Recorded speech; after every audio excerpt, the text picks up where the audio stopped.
Grenoble, quartier Beria Europol, un laboratoire classique d'analyse médicale.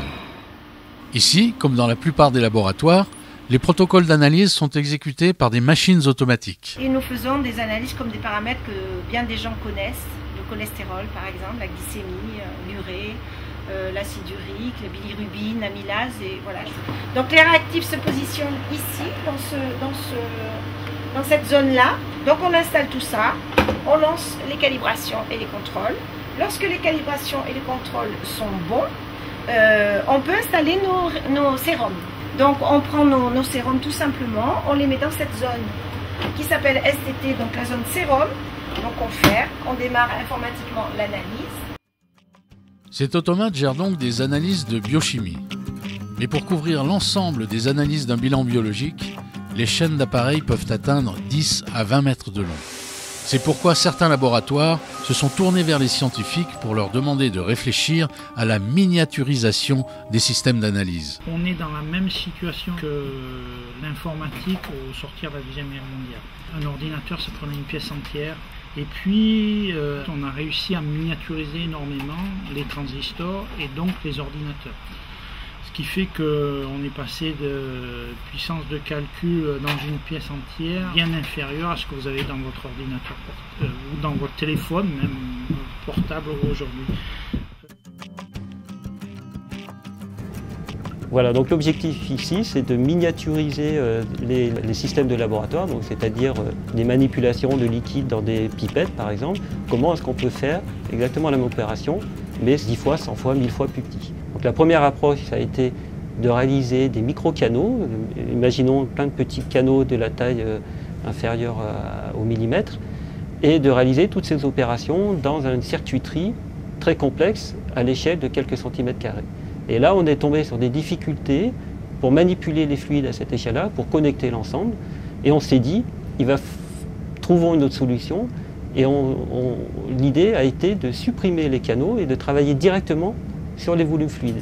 Et grâce à l'électrostatique, on a pu effectuer cette fonction en exploitant le phénomène appelé phénomène d'électromouillage, qui consiste à modifier la mouillabilité d'une surface.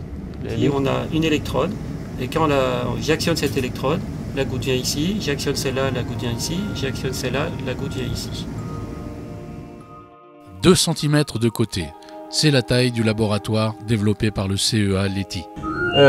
Voilà, vous avez ici un laboratoire sur puce dédié à la manipulation de très petits volumes de liquide à des échelles de taille auxquelles on n'a pas accès d'habitude avec les outils classiques de laboratoire. Donc le laboratoire sur puce est posé sur ce support ici et on vient rajouter par-dessus un système d'illumination qui éclaire avec une lumière dont la longueur d'onde est bien calibrée, et on vient prendre des images grâce à cette caméra ici qui vient faire des photos de la puce. On prend un appareil classique de laboratoire comme cette micro-pipette qui permet de prélever des volumes qui font à peu près une petite goutte d'eau, et on vient, grâce à cet outil, l'injecter à l'entrée du microsystème.